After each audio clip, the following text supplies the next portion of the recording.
und ich lebe seit meiner Geburt hier in Wien.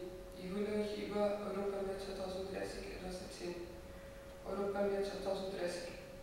Wir sind im Jahr 2030 und die Welt hat sich verändert. Die Zeit vergeht sehr schnell und Europa hat sich verändert.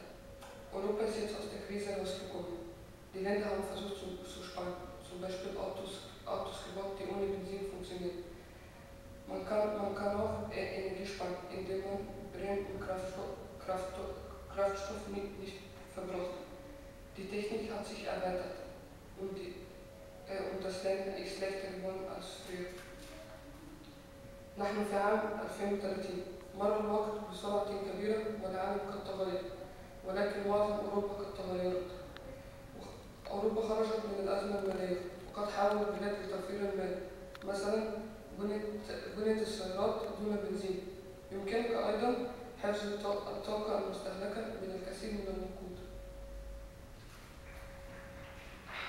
Das Leben hat sich erweitert und ist leichter geworden als früher. Es gibt fast keine Arbeitslosen mehr in Europa. Jeder Mensch, der in Europa lebt hat keine Arbeit. Der Islam hat sich verbreitet. Europa verdient jetzt viel Geld, zum Beispiel von den Fußballwettbewerben, anderen Sportarten und Kinos.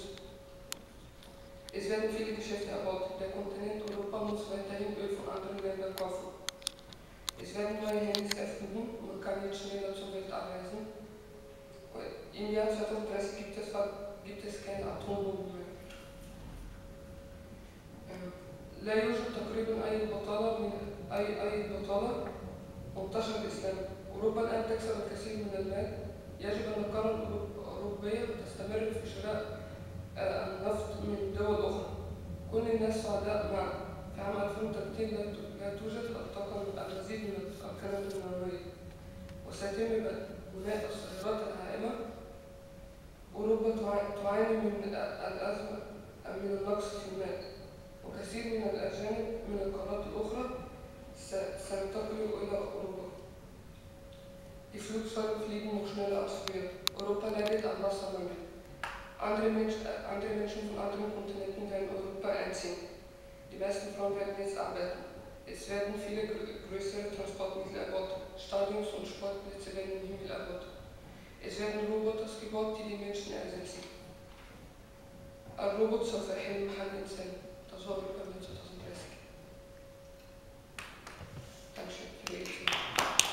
Vielen Dank, Mohammed. Kriegst du mir jetzt noch eine Urkunde?